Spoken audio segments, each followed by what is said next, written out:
Online part time જોબના બહાને છેતરપિંડી કરતા ઠગ ટોળકીને અમદાવાદ દિલ્હીથી વડોદરા શહેર સાયબર ક્રાઇમે પકડી પાડ્યા હોવાની ખબર સામે આવી. વોટ્સએપ અને ટેલિગ્રામમાં ટાસ્ક પૂર્ણ કરી પૈસા કમાવાના નામે છેતરપિંડી કરતા 5 ઈસમોની થઈ ધરપકડ. વડોદરાના ઈસમ સાથે થયેલ ₹10 લાખની ઠગાઈ અંગે નોંધાયેલ ફરિયાદ બાદ વડોદરા સાયબર ક્રાઇમની કાર્યવાહી. આરોપીઓ બેંકમાં એકાઉન્ટ ખોલાવી પોતાના માણસોને સોંપતા હતા અને તેમાં ફ્રોડથી કે છેતરપિંડીથી જમા થતી હતી જે રકમ તેના પર કમિશન મેળવતા હતા. આરોપીઓ દ્વારા 3 દિવસમાં 1.84 કરોડથી વધુના ફ્રોડ આચરવામાં આવ્યા. આરોપીઓ વિરુદ્ધ 13 રાજ્યોમાં 43 જેટલા જે ફરિયાદ છે તે નોંધવામાં આવી. સાયબર ક્રાઇમે આ મામલે વધુ તપાસ હાથ ધરી હોવાની ખબર. આ જે ફરિયાદી છે એમના સાથે ટોટલ 8 લાખનું એક ફ્રોડ થયેલું. એ બાબતે એ સાયબર ક્રાઇમ પોલીસ સ્ટેશનની વિઝિટ કરેલી હતી, એટલે એમને તરત અમે 1930માં એક કમ્પ્લેન કરાવી અને એ બાબતે ફરિયાદ નોંધી અને આગળની તપાસ કરી હતી. ત્યારે ફરિયાદમાં એવું જાણવા મળ્યું હતું કે એ જે વિક્ટિમ છે એમને પહેલાં વોટ્સએપમાં એક અજાણ્યા નંબરથી પોતે સોંક ટેકનોલોજીસ લિમિટેડમાંથી HR માંથી વાત કરે છે એવી રીતના કોન્ટેક્ટ કરવામાં આવ્યો હતો અને એમને જો ઘર બેઠા પાર્ટ ટાઈમ જોબ કરવી હોય તો એ બાબતે અમુક ટાસ્ક આપવામાં આવ્યો હતો. ઇનિશિયલી એ ટાસ્કમાં એમને યુટ્યુબના અમુક વિડીયો લાઇટ કરવાનું કહેવામાં આવ્યું હતું અને પ્રથમ આ બધા ફ્રી ટાસ્ક કમ્પ્લીટ કરવાના બદલામાં એમને અમુક નાની રકમ જેમ ₹150 થી ₹500 એમના અકાઉન્ટમાં આવેલા હતા. એટલે જે ફરિયાદી છે એમનો વિશ્વાસ કેળવાયો હતો. ત્યારબાદ અલગ અલગ આવા બીજા ટાસ્ક કમ્પ્લીટ કરવામાં આવ્યા હતા.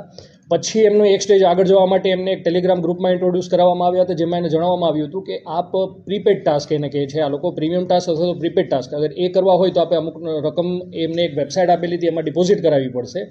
એ રકમ ડિપોઝિટ કરાવ્યા પછી એમને અલગ અલગ ટાસ્ક કરવામાં આવશે. તો એ ટાસ્ક કર્યાના અંતમાં જે એમને રકમ ભરેલી છે એમના 30% કમિશન સાથે રકમ બી પરત કરવામાં આવશે અને આ એમને જે એની ઇન્કમ થશે એમાંથી. એટલે ફરિયાદીએ અલગ અલગ આવા ટાસ્ક કરવાના બાને એ ડેશબોર્ડ જે એમને રૂપિયા ભરેલા એ 8 લાખ રૂપિયા ભરેલા હતા અને એમાં એમની જે ઇન્કમ છે એ 10.5 લાખ દેખાડતી હતી.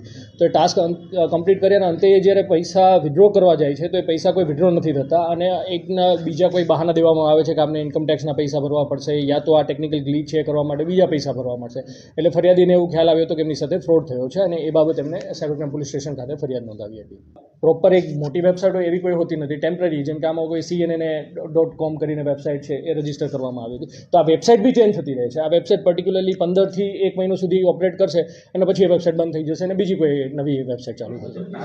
હું એ જ કહું છું, એ અવેરનેસની બાબત છે. જે લોકો આમાં ઇન્વેસ્ટ કરે છે એમને જોવું જોઈએ કે આવી વેબસાઇટ છે HTTPS સિક્યોર છે કે નહીં. ઘણીવાર અગર સિક્યોર બી વેબસાઇટ હોય તો પહેલાં એ જોવું જોઈએ કે જે ટાસ્ક કરવામાં આવે છે લોકોની ભૂલ ક્યાં થાય છે કે લાલચને લીધે એ લોકો એટલું વેરીફાઈ નથી કરતા કે જે બી આ એને ટાસ્ક આપે છે એમની જોડે ક્યારેય વાત નથી કરતા નોર્મલ કોલથી, ના એની સાથે વિડીયો કોલ કરે છે, ના તો એમને પર્સનલી મીટ કરવાનો આગ્રહ રાખે છે. જો અમુક ખાલી ચેક એન્ડ બેલેન્સ કરવામાં આવે તો આવી પ્રકારના ફ્રોડથી બચી શકાય છે. યસ, જો ટાસ્ક ફ્રોડમાં જે ફર્સ્ટ પોઈન્ટ ઓફ કોન્ટેક્ટ હોય છે એ ઓલવેઝ વોટ્સએપ, ટેલિગ્રામ ઓર ઘણીવાર એમને જે પ્રીપેડ મેસેજીસ આવે છે, ફોરવર્ડેડ મેસેજીસ જે આપણે ટેક્સ્ટ મેસેજીસ આવતા હોય છે એમાં કોઈ કંપનીના નામે મેસેજ આવતો હોય છે. તો આ 3 વસ્તુઓ છે જેનાથી પહેલાં કોન્ટેક્ટ કરવામાં આવે છે. એટલે પહેલાં તો કોઈ બી તમને આવા મેસેજ આવે તો તમારે વિડીયો કોલ કરો એને, યા તો એની યારે વાત કરીને પહેલાં ખરાઈ કરવી જોઈએ કે એમની કંપની ક્યાં લોકેટેડ છે, એ જે કંપનીમાંથી હોવાનું વાત કરે છે એવી કંપની ખરેખરમાં એક્ઝિસ્ટ કરે છે કે નહીં. બીજી જ્યારે આ ટાસ્ક ફ્રોડમાં છે કે એમને જે પહેલાં ટાસ્ક આપવામાં આવશે એમાં શરૂઆતમાં નાની નાની રકમ ઓલવેઝ આપવામાં આવશે અને લોકો એ ધ્યાન આપવું જોઈએ કે આવા કોઈ ટાસ્ક હોતા નથી. અગર યુટ્યુબનો વિડીયો લાઇક કરવાથી કોઈ પૈસા મળતા નથી એનાથી, એટલે એવા એકચ્યુઅલી લાલચથી બચવું જોઈએ.